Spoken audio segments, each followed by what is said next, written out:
बोली, हे प्रभु, इस व्रत को मैंने किस लिए किया था, यह मुझे सुनने की इच्छा है, जो सो कृपा करके कहिए। शंकर जी बोले, आर्यवर्त में हिमालय नामक एक महान पर्वत है, जहाँ अनेक प्रकार की भूमि अनेक प्रकार के वृक्षों से सुशोभित है, जो सदैव बर्फ से ढके हुए तथा गंगा की कलकल ध्वनि से शब्दायमान रहता है। हे पार्वती जी, तुमने बाल्यकाल में उसी स्थान पर परम तप किया था और 12 वर्ष तक के महीने में जल में रहकर तथा वैशाख मास में अग्नि में प्रवेश करके तप किया। श्रावण के महीने में बाहर खुले में निवास कर अन्न त्याग कर तप करती नहीं। तुम्हारे उस कष्ट को देखकर तुम्हारे पिता को बड़ी चिंता हुई। वे चिंतातुर होकर सोचने लगे कि मैं इस कन्या की किससे शादी करूं। इस अवसर पर देव योग से ब्रह्मा जी के पुत्र नारद जी वहां आए। देव ऋषि नारद ने तुम शैलपुत्री को देखा। तुम्हारे पिता हिमालय ने देवर्षि को अर्घ्य पाद्य आसन देकर सम्मान सहित बिठाया और कहा, हे मुनीश्वर, आपने यहाँ तक आने का कष्ट कैसे किया, कहिए क्या आज्ञा है। नारद जी बोले, हे गिरिराज, मैं विष्णु भगवान का भेजा हुआ यहाँ आया हूँ। तुम मेरी बात सुनो। आप अपनी कन्या को उत्तम वर को दान करें। ब्रह्मा, इंद्र, शिव आदि देवताओं में विष्णु भगवान के समान कोई उत्तम नहीं है, इसलिए मेरे मत से आप अपनी कन्या का दान भगवान विष्णु को ही दें।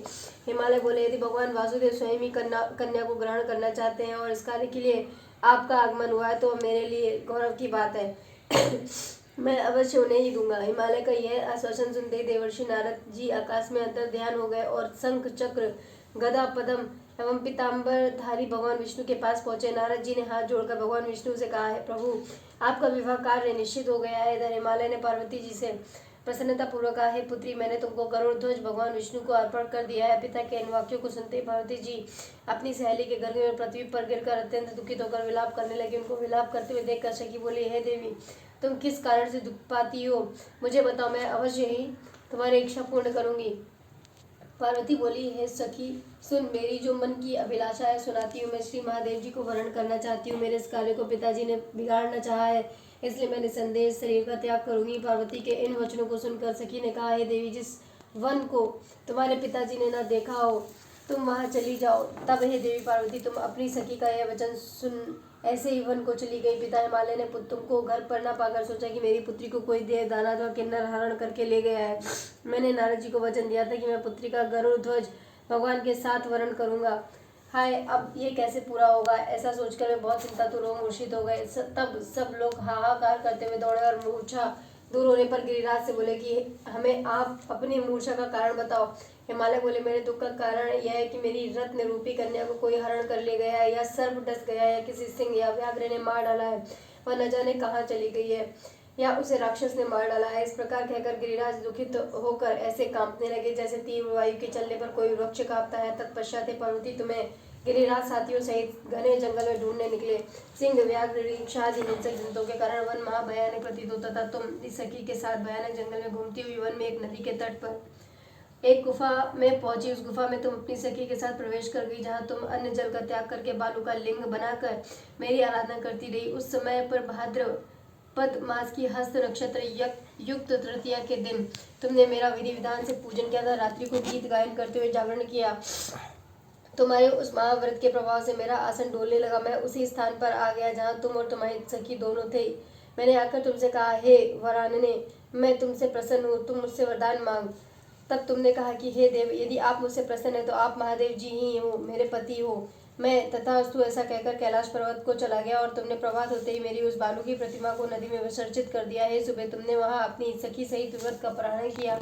इतने में तुम्हारे पिता हिमालय भी तुम्हें ढूंढते ढूंढते उसी घने वन में आ पहुंचे।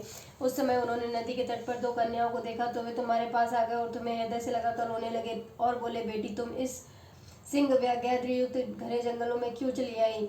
तुमने कहा, हे पिता, मैंने पहले ही अपना शरीर शंकर जी को समर्पित कर दिया था, किंतु आपने इसके विपरीत कार्य किया, इसलिए मैं वन में चली आई।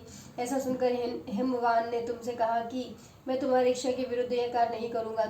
तब वे तुम्हें लेकर घर को आए और तुम्हारा विवाह मेरे साथ कर दिया। हे प्रिय, उसी व्रत के प्रभाव से तुमको मेरा अर्धासन प्राप्त हुआ है। इस व्रत राज को मैंने भी अभी तक किसी के सम्मुख वर्ण नहीं किया है। देवी, अब मैं तुम्हें यह बताता हूँ कि इस व्रत का यह नाम क्यों पड़ा।